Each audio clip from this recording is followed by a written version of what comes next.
Welcome to Geek Therapy Radio. You've got your mental curator, Johnny Hemberger, here. I've got kind of an interesting show today because I at least want to start out the first segment and probably the next, possibly the whole show, talking about EVs. I know it is the year 2022. I am not an advocate. I'm not sitting here as an advocate for EVs. I'm not sitting here trying to sell you an EV. But what I wanted to go over in this episode here is to dispel some of the myths, because I have owned an EV since October of 2020. Right before my son was born, I bought a 2017 Chevy Bolt. And this is before the used car market just went crazy. The Bolt I have right now was worth $5,000 more than I paid for it. It's ridiculous. No, I don't want to sell it. It's a wonderful car, but I wanted to talk about my personal experience with driving an EV, because I think that's where a lot of people, you know, depending on what kind of media you listen to, where you get your information from or don't get information from, there's a lot of myth out there. And again, before I dive into this conversation about EV, I am not telling you to go out and buy an EV. There are very specific use cases and scenarios where an EV absolutely makes no sense. And I'm also not telling anybody to go out and buy an EV and ditch ICE vehicles forever, internal combustion engines. I still have a driveway full of internal combustion engines. My DeLorean is an internal combustion engine. I still have my 2010 Audi S5. That's a V8 internal combustion engine with a 6-speed manual transmission and 3 pedals on the floor as God intended. So I'm not coming at this from a I hate gasoline and down with fossil fuels type of perspective. I am coming at this from a very level-headed, I own both, and I have lived with an EV for the past year or two, going on 2 years, in conjunction with also owning traditional internal combustion vehicles. My wife still has her 2015 Jetta. That's a 4-cylinder. I have ICE vehicles. And in fact, I'll get into it a little bit later on. I don't think we are yet at the point where the average American driveway should go all EV. I think the best spot to be in right now for the average American driveway in most other Western countries is an EV, yeah, for most of your daily commuting, but you're still going to need, as of 2022, you're still going to need an internal combustion engine, at least in the driveway, even if using the EV cuts into the use of the internal combustion engine by at least 90%, 95%, 98%, because that's what's going to happen. If you get an EV in your driveway, your traditional gasoline vehicle is going to collect dust most of the year. You're going to have to really stay on like oil changes because it's going to sit there. The engine's not going to move. You have to remind yourself every couple weeks or so to go out and start the engine of your internal combustion engine if you have an EV also that you're relying on daily commuting. Because here's my experience. This is where it gets into my experience owning an EV. We bought the EV almost 2 years ago, and our internal combustion engines have been mostly collecting dust. They have been used very rarely, but those very rare cases are when you are glad you still have a gasoline vehicle. So again, to recap that first thought, the average American driveway in most Western civilized countries, the best driveway has an EV for your daily commuting and 90% of your transportation needs, but also a traditional gasoline or diesel vehicle for everything else. But let's get into it. I wanted to start off this conversation by saying this. This is not a political statement. Don't make a big political nothing burger out of this. But currently I am paying $5.04 to drive about 240 miles. I'll repeat that. It costs me about $5 to go over 200 miles right now because I currently pay 8.4 cents per kilowatt with JEXA. That's my plan right now. I have a 1,000 to 2,000 kilowatt plan right now with JEXA. So if I stay between those two numbers, my price per kilowatt stays around 8.4 cents. The battery in my car, try to stay with me with some of the math here. I try to keep it as simple as possible, but I'll try to be as clear as possible, but hang with me for the math here. So my car's tank, so to speak, my EV's battery pack contains 60 kilowatts. So doing the math, 60 kilowatts times 8.4 cents per kilowatt equals 5.04 So $5.04, and that covers about 240 miles of range. Again, I'm not saying that to make some big political statement. That's just what I am enjoying currently. $5 to go over 200 miles. So one of the myths about EV is a lot of people don't understand the concept of charging and the draw on the grid, and that is going to make the grid implode. First of all, to that point, I'm going to say right now there are millions of EVs on the road already on the global grid, and the grid hasn't gone down. Our Texas grid has gone down because we've bidded out parts to the cheapest part vendor, and the fossil fuel portion of the grid went down in the last freeze, and it wasn't the windmill's fault. I'm just being practical. I'm just saying the truth here. I'm not saying wind energy is the answer to everything. I'm not saying solar energy is the answer to anything. But in the freeze of 2021, the grid went down. Millions of homes went without power. You got to remember that 80% of the Texas grid, at least 80% of the Texas grid right now, is still natural gas, coal, fossil fuels. So if the grid went down, that means most of the fossil fuel portion of the grid went down. A few wind turbines did freeze. That got all the publicity. Oh, here's why wind sucks. But really, what several million households without power could directly be attributed to was that the gas wasn't getting through the lines. We didn't buy enough gas. The gas that we had did not get through the lines to fuel the generators. It was mostly the fossil fuel portion of the grid that went down, because that's mostly what our grid is. So anyways, back to 120 volt charging. There's this myth about charging that people don't know how to plug in their car, where to plug in their car. They think that if they buy an EV, they need to hire an electrician to come out there for a few $1,000s and install some sort of EV specific 250 volt 60 amp circuit or whatever in their house. That's not the case. And I see this segment is rolling to an end here. I'm going to pick this up in the next segment. I can already tell right now that this whole episode is going to be devoted to dispelling EV myths and just making it real. Again, as the segment closes out here, I'm not attacking anyone. I'm not making a political statement. I'm not saying to throw your internal combustion engine into the river or get rid of your gasoline or diesel truck. I'm not saying that at all. I'm going to tell you my experience having an EV for almost 2 years. My real experience. More Geek Therapy Radio coming up. Don't go anywhere.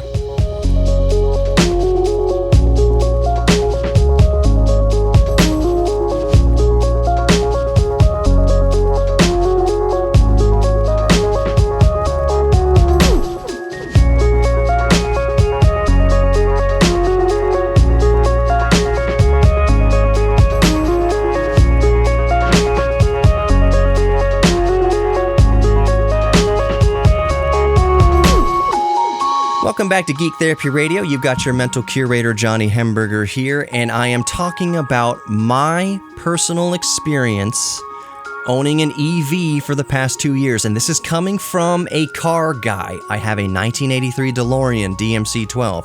I have a 2010 Audi S5 V8, 6-speed manual transmissions with 3 pedals on the floor like God intended. My wife has a 2015 Volkswagen Jetta, and the EV that I have is a 2017 Chevy Bolt. So this is just my experience having 3 or 4 normal gasoline cars and an EV.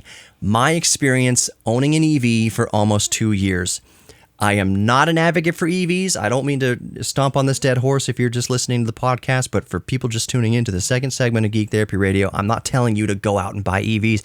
Joe Biden does not have a rhetorical gun to my head making me sell y'all EVs, because there are use cases that we'll get into where it does not make sense for you. Now, that being said, in my experience, there are very few fringe cases where EVs just don't make sense at all. For instance, if you drive 1,000 miles a day in a big rig, there's no reason, obviously, for you to need an EV or make it a viable option. We left the last, I'll get more of that later. At the end of the first segment, we were talking about charging and this myth that charging an EV is this mythical thing that even if you did buy an EV, you have to hire an electrician to come out and install a special EV port, 250 volt, 60 amp circuit in your house to charge an EV, blah, blah, blah. It's going to take down the grid. It's going to overstress the grid, all this stuff. Now, let's talk about charging for a minute. 120 volt charging at the default 8 amps equals about 960 watts. So at that rate, the charger that's included with my 2017 Chevy Bolt and all Chevy Bolts and most EVs are designed to plug into just a standard 120 volt, 15 amp or 20 amp circuit, whatever you have in your American house. That's what it comes with. It is literally no different than plugging in your smartphone to charge. It's the same exact outlet. Now, this is what's known as level 1 charging in EV speak. Level 1 is 120 volts at however many amps you can get out of your plug. So in the Chevy Bolt's case, it's 120 volts, and I can select between, do I want 8 amps or 12 amps to pull from the circuit? Do I want 960 watts or over, 1,400 something watts to pull from the circuit? It defaults to 120 volts, 8 amps, to account for older buildings with wiring that might not be the best or up to spec anymore or whatever. So 8 amps at 120 volts is a lot easier for old buildings to account for. You can go into your little menu on my car at least, and I would imagine most other EVs, and select, do you want 8 amps by default, or do you want to bump it up to 12 amps, or do you want to bump it up even higher? My choices are 8 amps or 12 amps. At 120 volts, assuming that my car was dead, let's assume I pulled into my driveway in limp mode with a 100% dead battery. So my battery's at 0%, 0 miles, full depletion. It would take, at 120 volts, 8 amps, which is 960 watts, it would take 62.5 hours to recharge. That is days to recharge from dead. Now, I can already hear a lot of you screaming through your speakers, "See, that's why EVs are stupid. They take so long to charge." I get it. That is true. But let's talk about that for a little bit, because you will almost never, ever roll up to your house completely dead. You will never do. There is such a rare chance that you will actually limp into your driveway. The real use case is that you're going to leave your house fully charged and come back with 40 miles gone on your charge again, and that's going to recharge overnight, just like your cell phone. But let's dig into this a little bit. So 120 volts at 8 amps even, which is trickle charging by EV terms, that's like running your microwave. 960 watts is like running your microwave.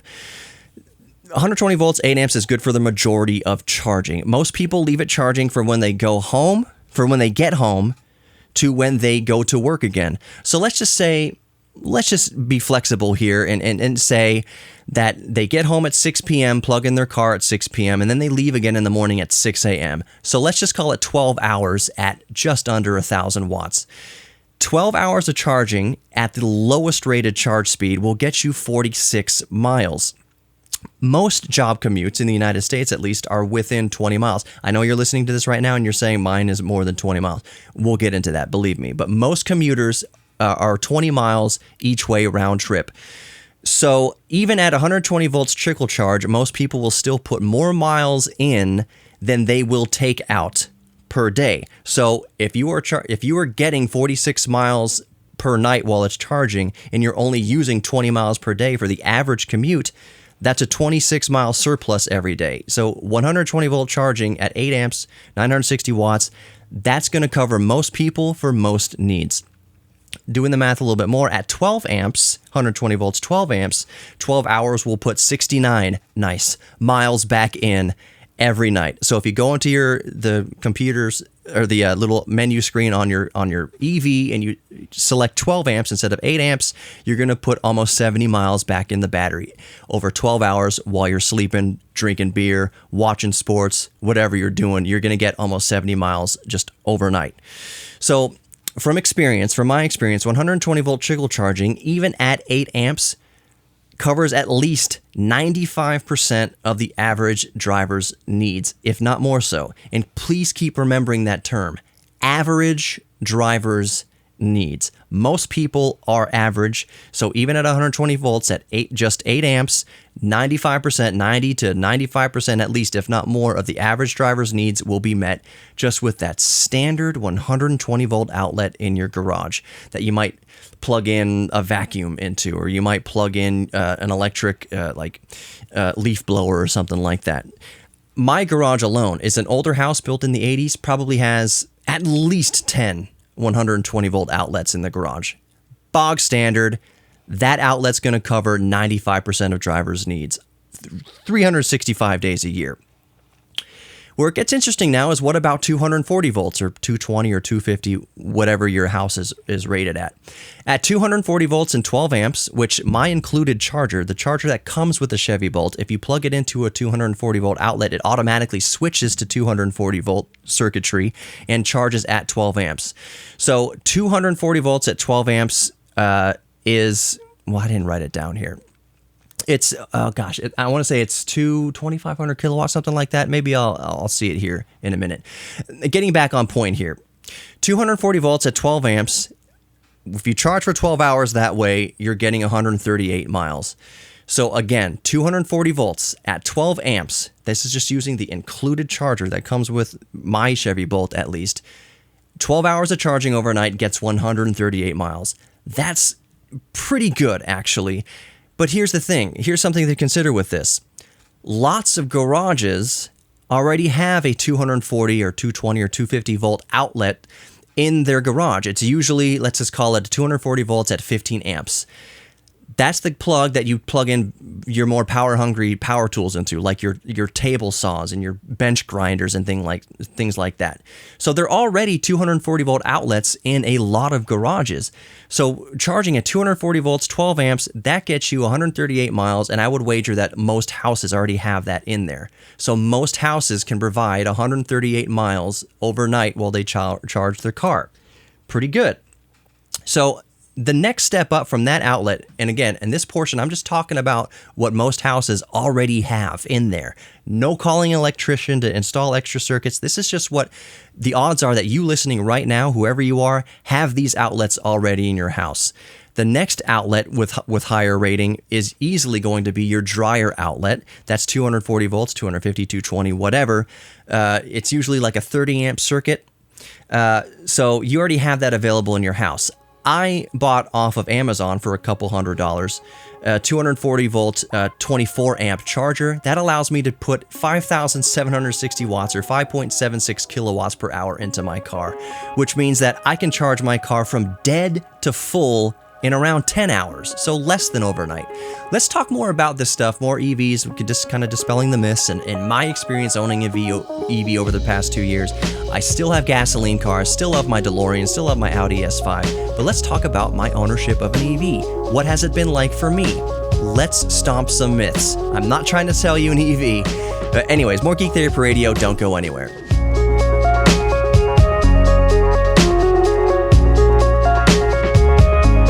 Welcome back to Geek Therapy Radio. You've got your mental curator, Johnny Hemberger, and I've been going over the realities that I have personally experienced owning an EV for almost 2 years. Now, if you're just tuning in, I still have 3 or 4 internal combustion engine cars.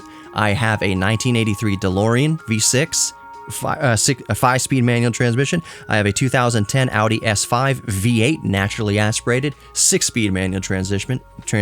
It's actually for sale. So you can email me, johnny@geektherapyradio.com, if you want to inquire about the Audi. You can also go to the website, geektherapyradio.com. Get at all my socials, Geek Therapy Radio on Facebook, Twitter, Instagram, whatever. So my 2010 Audi S5 V8, naturally aspirated, 6-speed manual transmission with 3 pedals like God intended, is for sale. My wife still has her 2015 Jetta also. It is not really for sale, but whatever. If you're interested, get at me. I'm not trying to sell you my cars. And that's actually one of the points of this show, is that even if you have an EV, I don't think we're at the stage yet where you can completely get rid of gasoline vehicles.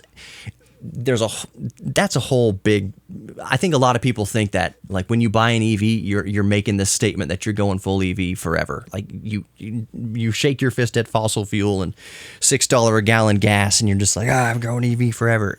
And that's a myth because it doesn't work for some people. Anyways, let's get back to talking voltages and everything. At the end of the last segment, I was talking about the outlets you already have in your house. So most outlets have a 120 volt outlet, which is going to cover 95% of all your EV charging needs. Just like you charge your cell phone off a 120 volt outlet, you charge your EV the exact same way. You get home, plug it in, go chug beer, watch the Astros, your car is refilling. It's wonderful. Same thing with your phone. Come home, plug in your phone, it's charging up while you're drinking beer. Great. So you have a 120 volt outlet that covers 95% of your needs at least, or my needs at least. You also have 240 volt outlets. A lot of houses have 240 volt or 220 or 250 at like 20 amps. These are things that kind of power your bench saws, table saws, bench grinders, thing like that. So most houses already have these in the garage. If you plug into that outlet, you're going to charge all the faster. 120 volts, we established you can get up to about 70 miles over 12 hours on a standard 120, which is all you need for daily use when the average driver does not drive anywhere near 70 miles a day, the average driver. The next bump up from that is that 240 volt bench grinder outlet that most people already have in their garage or runs their garage air conditioner unit, something like that. You can get 138 miles out of that easily with your standard charger that comes with the car.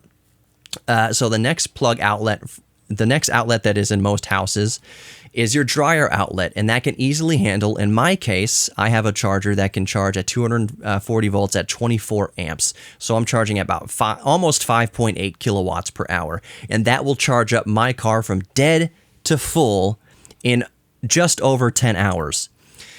And those are just, and we'll talk about that more in a moment, those are just the outlets most homes already have installed. 120 volt, just normal outlet, 240 volt for power tools, and then a big giant 240 volt or 250 for your dryer, which pulls over 5,000 watts. That's just what you already have in most houses, and that by a long shot covers 99% of all EV charging needs you'd ever need day to day.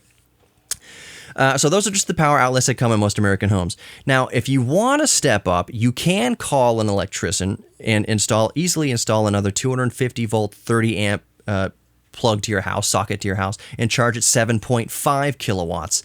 That would fill my car, which is a 60 kilowatt hour battery, that would fill my car dead to empty in about 8 hours. So even less than overnight. That's not too shabby. So that's the home charging covered. Let's move on a little bit from there. While I almost exclusively charge with a bog standard 120 volt outlet in my garage, I do use my dryer connection, that 250 24 amp charger that I have, for the other handful of times that I just want to charge faster, like after a long day trip or I drove more in a day than I anticipated. But even then, it's usually for peace of mind to know I'll have a full tank in the morning. Most of the times that I plug into my dryer outlet, like the hand, I could count on one hand all the times over the past 2 years I've had to plug into my dryer outlet. It was for peace of mind. It was just to charge a little bit faster so that I had a little bit more peace of mind the next day. But 99% of all the other times I've ever plugged in has been just a standard 120 volt outlet that uses less electricity than a hair dryer. I was almost going to say your wife's hair dryer, but I'm being woke right now. If I had long hair, I'd use a hair dryer too. Anyways, so to recap, plugging in an EV to a standard 120 volt outlet will handle 98% at least of the vast majority of drivers' needs. To cover the last 2% of scenarios, you can plug into your dryer outlet, and that's basically what I've done. 98% of what I've done has been 120 volt outlet. The other 2%, if even that, have been plugging into my big beefy dryer outlet. So the easiest way to think about an EV is to treat it, like I mentioned, exactly like your phone. Just plug it in every day and you'll always start with a full charge, just like your cell phone. It is no more complicated than that. Just set it and forget it. Plug it in while you get home, and it will be adding miles while you're playing video games, chugging beer, watching football, watching the Astros, and while you're sleeping. When you go out to your car again in the morning, it will be full. You will have a full tank, quote unquote, every morning. So my V8, my 2010 Audi S5 V8 just sits there in the driveway anyway, not doing anything. Charging an EV is like an automatic gas service that fills up my V8 while it's just sitting there while I'm drinking beer and relaxing. It's very nice. So just treat your EV like charging your phone, and it will more than keep up with 98% at least of your commuting needs for the average commuter. So let's talk about that other 2% of times when you unexpectedly need to drive a lot more in a day than you plan for. So let's talk about fast charging, specifically what's called level 3 fast charging. To recap again, 120 volts, that's level 1. 220 volts plus, like 220, 240, 250, whatever, that's level 2 charging. Level 3 charging are those big honking Tesla chargers and things you see in parking lots and at hotels and things like that. So my car charges at level 3 at a maximum of around 50 kilowatts per hour. Remember, my battery pack is a 60 kilowatt battery pack. So my car charges at a maximum of around, or just a little bit over actually, 50 kilowatts. I'll spare the technicals on the physics of fast charging, where the current ramps up and then down while charging, meaning when you plug in, it's not going 50 kilowatts the whole time. When you first plug in, it's probably going to start 30 kilowatts or so, ramp up to just over 50, and then the last bit of the charging is going to ramp back down. That's just the way battery technology works. It's the same with your smartphone. It's the same with anything you plug in and charge up. Anything battery charging, lead acid batteries the same way. There's the bulk charging, and then there's charging that tapers off and steps down as you reach full charge, so you don't boil the electrolyte out of your lead acid battery. So the physics of charging is the same with an EV, with lithium-ion battery packs. So yes, you can charge it up to 50 kilowatts, but it's not charging at 50 kilowatts the whole time. It starts low, ramps up, and then ramps back down. So all you need to know is that if I pulled into a fast charger with 0% battery, it would take me around an hour and 45 minutes to get 100% charge. Put a pin in that. Think about that. Almost 2 hours for me to go from 0 to 100%. Let's talk about that for a second. That's just my model of car. New EVs will go from dead to full in less than a road trip pit stop. So like the new Hyundai Ioniq 5 and 6, they can charge it up to 350 kilowatts per hour, which is nuts. And they have around 70 kilowatt battery pack. They'll charge from dead to full in under an hour. It's like if you pull over on a road trip for lunch, your car completely dead, your car will be fully charged by the time before you even pay your tab. So anyways, let's move on. I can hear knee-jerk reaction scoffing through my headphones, which I'm not actually wearing right now, but that's what I wrote. I can hear, but I can still hear you scoffing. Your 2017 Bolt takes almost 2 hours to charge, and even new EVs can take 30 minutes or so. This is compared to like charging with gas, which takes a few minutes to fill your tank up. 10 gallons, 20 gallons, or if you drive a big dually, way more than that. Anyways, here's the thing. Here's what I can tell you from actual ownership.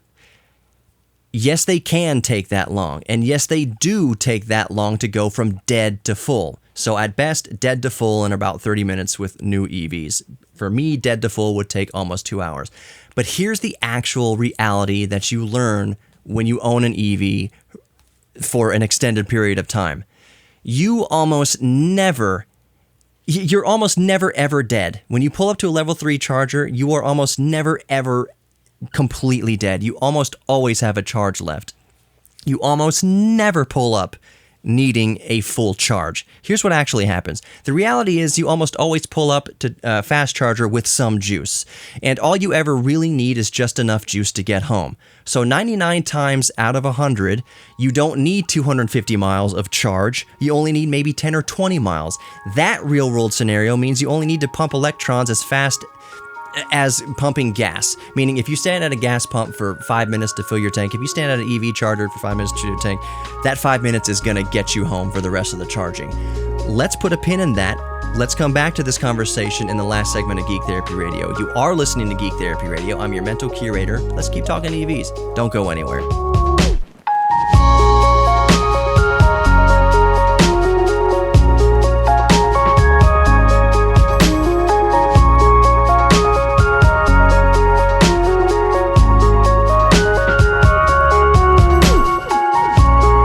Welcome back to Geek Therapy Radio. You got your mental curator, Johnny Hamburger. We're talking about EVs. I'm not trying to sell you an EV. I'm not trying to kick fossil fuel cars to the road. I'm still a car guy. I've got a V8. I've got a V6. I've got a 4-cylinder just in my driveway, but I also have an EV, and I've owned it for almost 2 years. So I'm talking about the realities that I've discovered over 2 years of ownership of an EV, because we hear so much myth and rhetoric about EVs. There is so much misinformation and just lunacy out there about what EVs are and aren't, what they can and can't do, how they can fit into your life, and why they will or won't work for most people. There's so much I guarantee you that at least one thing you know about an EV is wrong. The average person listening right now, I can guarantee you almost at least one thing that you think you know for certain about EVs is complete hogwash. For one thing, a lot of people think EVs are slow. Teslas will do 0 to 60 in under 2 seconds. My bog standard 2017 Chevy Bolt will do 0 to 60 as fast as a Volkswagen GTI. It'll do 0 to 60 in about 6 seconds. And that's just what I haul my son around in.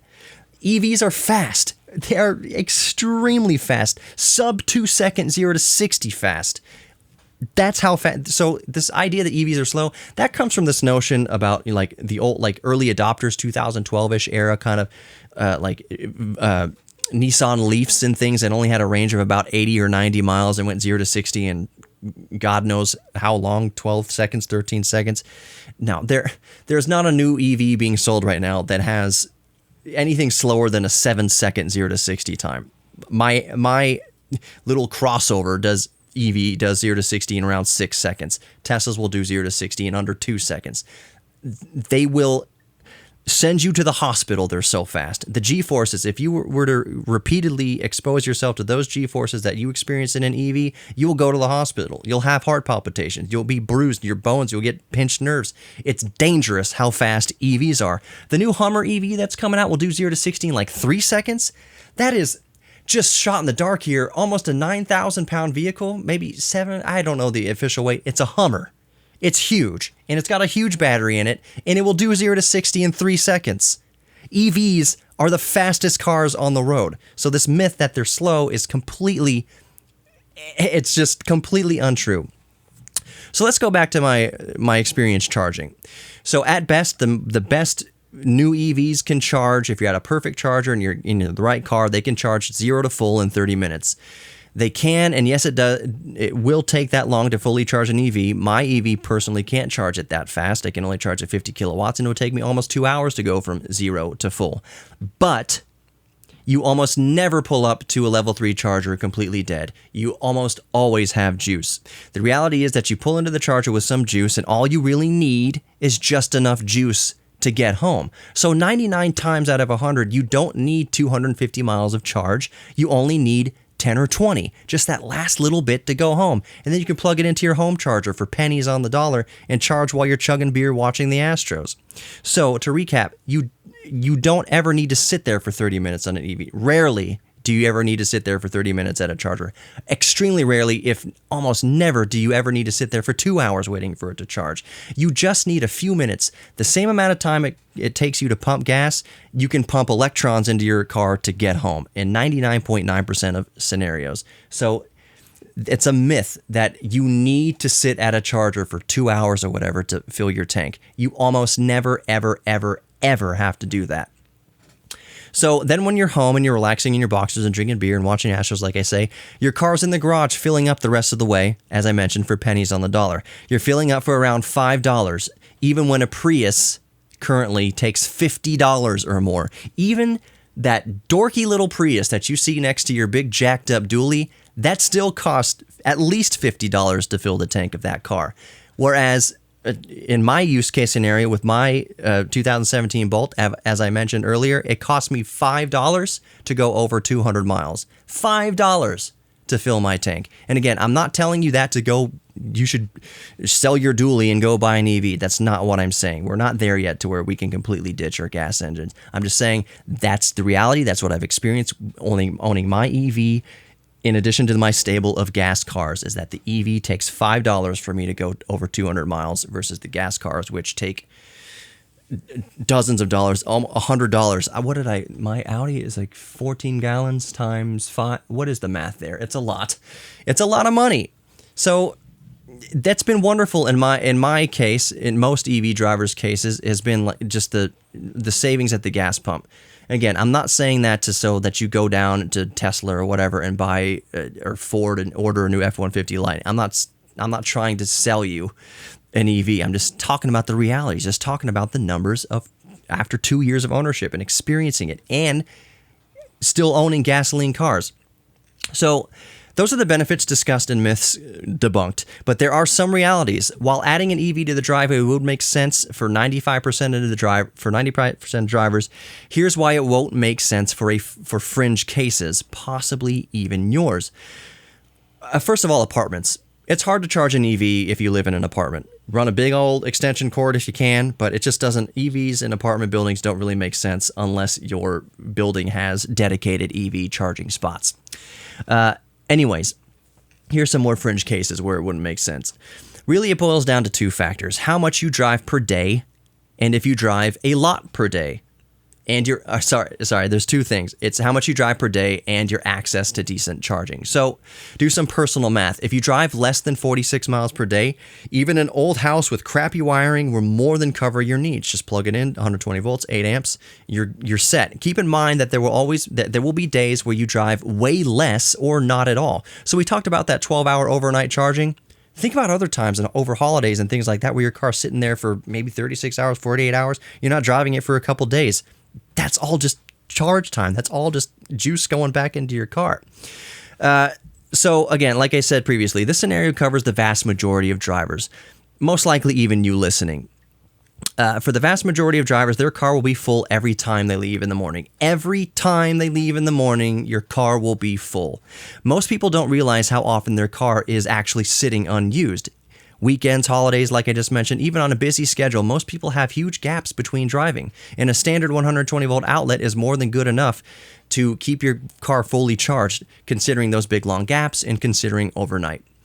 But if you drive more than 200 miles per day, you will at least want access to a 240 volt outlet and or live in an area with fast chargers around. To put it more simply, if you drive further per day than 90% of people, you'll need to know where at least a 240 volt outlet is at all times. So my point is, if your life and livelihood depends on covering hundreds of miles per day, obviously the current state of EV technology isn't quite there to make it viable for your outlier use case scenario. Now, I want to move on to some tips and other thoughts regarding EVs as we wind up the segment here. First, it helps to think outside the box in terms of charging. Keep in mind that RV parks, campsites, many other facilities have high amperage 250 volt outlets. It is extremely rare that most EV drivers will need them, but it's good to keep in the back of your mind. Also, a lot of offices have EV charging. Some are even free. If your office offers free 240 volt charging, you may never put a penny in your tank, so to speak. And if you wanted to be that person, you could even talk to the building manager and trickle charge on a 120 volt outlet while you're at work. So even if you don't have an EV, just start noticing the world around you, how many plugs there are. You'll notice that they're everywhere, even beefy 240 volt, 250 volt high amperage outlets. Just imagine all of them are gas pumps. Another thing to consider is your electricity plan. You'd actually be surprised. I'm running out of time here. Do the math. I'll just say in a nutshell, adding an EV to my household has not bumped up my electricity use as much as I thought it would. What did bump up my electricity use was having a child. More loads of laundry, more hot water being used. But if you plan to buy an EV, just do some math with your electricity bill and get the right plan for you if you need to. Thank you so much for listening. I am going to go way over my bump here, but I just need to wrap it up like this. There's some more that I didn't get to, and maybe I'll cover it in another episode. But hopefully I shed some light on EVs for you, hopefully kind of dispelled some of the myths. It's just, there's a lot to it. But at any rate, know that you're loved. You're worthy of love. You're worthy of giving love. You're worthy of receiving love. And you're worthy of your own self-respect. It is possible in this world to love big throaty V8s and also understand the appeal of EVs. Thank you so much for listening. Take care.